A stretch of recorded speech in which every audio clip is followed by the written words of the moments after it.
இந்த நாளுக்குரிய வார்த்தையாக யாக்கோபனுடைய புஸ்தகம் 2வது அதிகாரம் அதனுடைய 14வது வசனத்தையும் அதனுடைய 20வது வசனத்தையும் 22வது வசனத்தையும் யாராவது ஒரு சத்தமா வாசிங்க. என் சகோதரரே, ஒருவன் தனக்கு விசுவாசம் உண்டென்று சொல்லியும் கிரியில் இல்லாதவனால் அவனுக்கு பிரயோஜனம் என்ன? அந்த விசுவாசம் அவனை ரட்சிக்குமா? வீணான மனுஷனே, கிரியில் இல்லாத விசுவாசம் செத்ததென்று நீ அறிய வேண்டுமே. விசுவாசம் அவனுடைய கிரிகளோடு முயற்சி செய்து கிரிகளினாலே விசுவாசம் பூரணப்பட்டதென்று காண்கிறாயே. வாசிக்கப்பட்ட வேத பகுதியில் யாக்கோபு விசுவாசத்தை பற்றி கூறுகிற சம்பவத்தை நாம் வாசிக்க கேட்டோம். இன்றைக்கு அநேகர் நான் விசுவாசிக்கிறேன், விசுவாசி விசுவாசி என்று சொல்லுகிறார்கள். ஆனால் உண்மையிலே நாம் அத்தனை பேரும் விசுவாசிகளா என்கின்ற கேள்விக்குள்ளாக நீங்கள் கடந்து போனால் உண்மையிலே நீங்கள் விசுவாசிகள் இல்லை, நம்பிக்கையாளர்கள். இதுதான் உண்மை. நம்புகிறோம், தேவன் ஒருவர் உண்டு என்று நம்புகிறாய், விசுவாசிக்கவில்லை. நான் தேவனுடைய பிள்ளை என்று நம்புகிறாய், ஆனால் விசுவாசம் இல்லை. நம்பிக்கை வேறு, விசுவாசம் வேறு. ஆனால் யாக்கோபு இங்கே சொல்லும் போது சொல்லுகிறான், ஒருவன் தனக்கு விசுவாசம் உண்டு என்று சொல்லியும் கிரியை இல்லாதவனானால் அவனுக்கு பிரயோஜனம் என்ன? அந்த விசுவாசம் அவனை ரட்சிக்குமோ? 20வது வசனத்தில் சொல்றார், வீணான மனுஷனே, கிரியை இல்லாத விசுவாசம் செத்ததென்று நீ அறிய வேண்டுமோ? ஆமென்.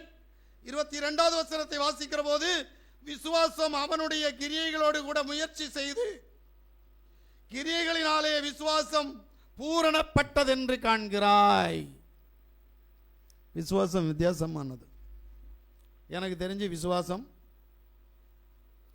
விசுவாசத்தில் பூரணம் என்பதை நான் அறிந்திருக்கிறேன்.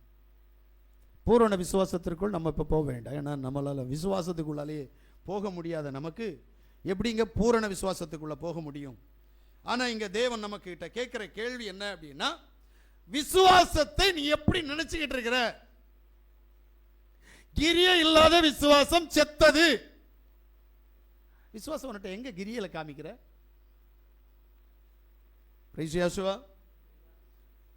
அப்போ சர்வ வல்லமையுள்ள தேவன் உன்னையும் என்னையும் பார்த்து சொல்லுகிற காரியம் என்ன?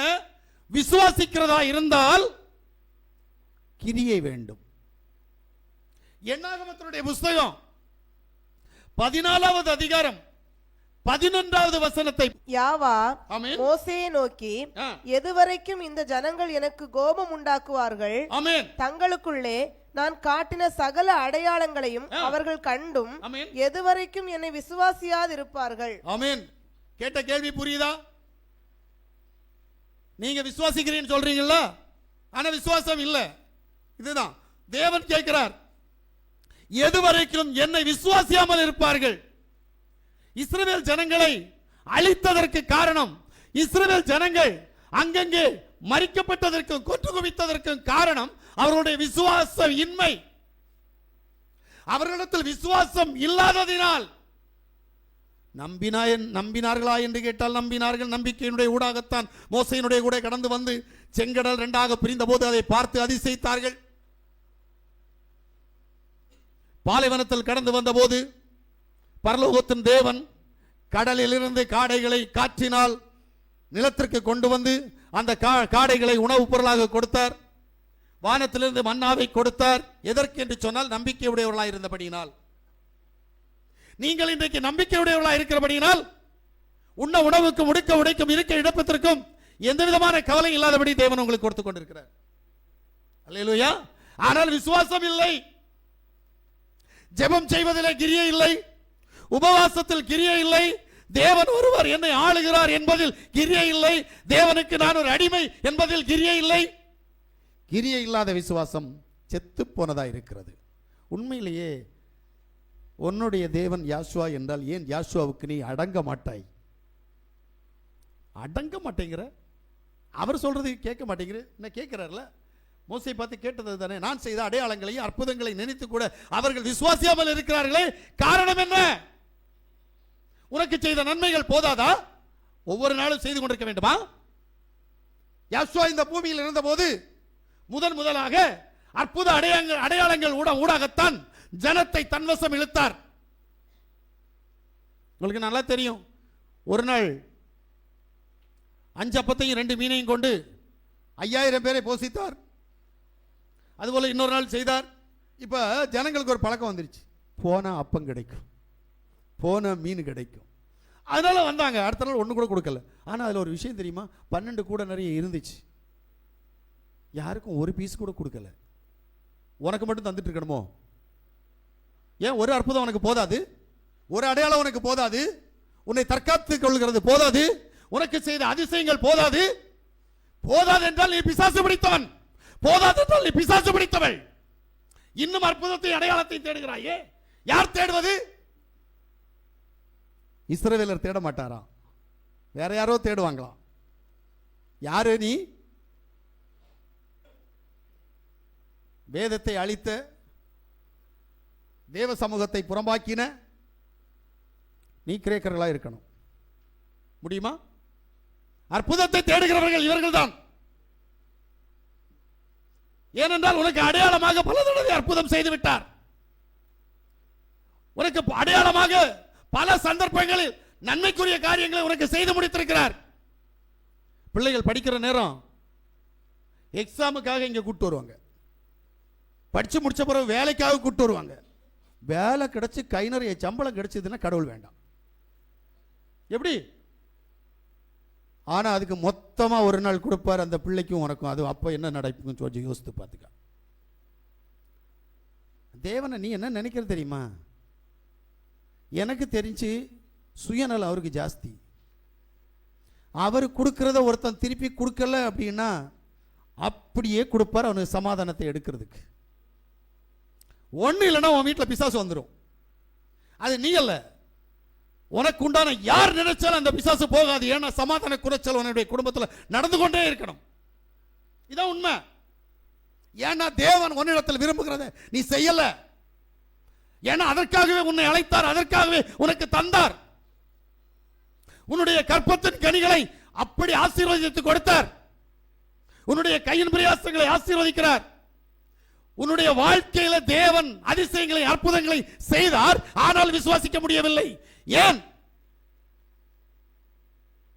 நம்பிக்கையாளர்களாகவே இருந்து கொண்டிருக்கிறோம்.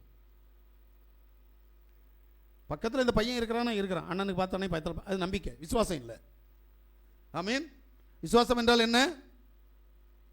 நான் விசுவாசிக்கிறேன், ஆராதிக்கிற இந்த இடத்தில் அநேக ஆத்துமாக்கள் உலாவிக் கொண்டிருக்கிறது.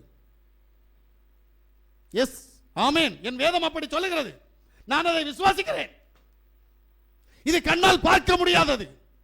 பார்க்க முடியாததை விசுவாசித்தால் விசுவாசம். வேதம் சொல்லுகிறது, நம்பப்படுகிறவர்கள் உறுதியும் காணக்கூடாதவைகளுடைய. நான் கண்ணால பார்க்க முடியல இன்னைக்கு தேவ தூதர்களை. ஆனா இருக்கிறாங்களான்னு கேட்டா இருக்கிறாங்க. ஏன்னா இப்ப என்னுடைய பக்கத்தில் 2 பேர் இருக்கிறாங்க. நான் நம்புறேன். என்னுடைய வலது பக்கத்தில் ஒருவரும் இடது பக்கத்தில் ஒருவருமாக இருந்து என்னை கண்காணித்து என்னை வழிநடத்தி கொண்டிருக்கிறது உண்மை.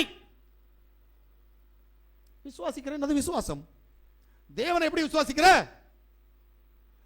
ஆமா, எனக்கு பிள்ளைய கலெக்டர் ஆக்குவார், விசுவாசிக்கிற. என் பிள்ளையை என்ஜினியர் ஆக்குவார், விசுவாசிக்கிற. நல்ல புருஷனை தருவார், நல்ல மாப்பிள்ளையை தருவார், விசுவாசிக்கிற. இது விசுவாசமானு கேட்டா இல்லது நம்பிக்கை. ஏன்னா அவருக்கு புரோக்கர் வேலை இல்லை. பிள்ளைகளுக்கு கல்யாணம் பண்ணி வைக்கிற, பொண்ணு பார்த்து கொடுக்குற, மாப்பிள்ளை பார்த்து கொடுக்குற புரோக்கர் வேலை அவர்கிட்ட இல்லை. வேலை கொடுக்குற கம்பெனி அவர்கிட்ட இல்லை. நான் கேட்டேன்னா இந்த பையனுக்கு நல்ல கவர்மெண்ட் வேலை கொடுக்குறது அவர்கிட்ட கேட்டிருப்பேன், அங்கே உள்ள கவர்மெண்ட் வேலைக்கு. ஆனால் இல்லையே, என்ன பண்ணுறது? அதனால தான் உனக்கு கிடைக்க மாட்டேங்குது. உண்மை சொல்றேன், உங்களுடைய விசுவாசத்தை நீங்கள் தயவு செய்து துருதட்டி எழுப்பணும். உங்களுடைய நம்பிக்கையை மட்டும் வைத்துக்கொண்டு தேவனுடைய ராஜ்யத்திற்கு போக முடியுமா என்று கேட்டால் முடியாது.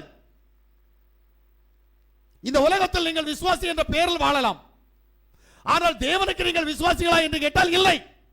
நம்பிக்கையாளர்கள். இந்த நம்பிக்கையாளர் என்ற பெயர் எங்க இருக்கு தெரியுமா? இஸ்லாத்துல தான் இருக்கு. அவர்கள் அல்லாஹ்வுடைய விசுவாசிகள் இல்லை, அல்லாஹ்வுடைய நம்பிக்கையாளர்கள். நீங்களும் அதுபோல் மேசியாவுடைய நம்பிக்கையாளர்களை தவிர விசுவாசிகள் இல்லை. ஆனால் தேவன் நம்பிக்கையாளர்களை தேடுவதில்லை, விசுவாசிகளை தேடுகிறார். எதற்கு என்றால் விசுவாசிகளாக வரக்கூடியவர்கள் மட்டுமே அவருடைய பிள்ளையாய் சேர வேண்டும். அவருடைய பிள்ளைகள் மட்டுமே மனவாட்டி ஸ்தானத்தை எட்டி பிடிக்க வேண்டும்.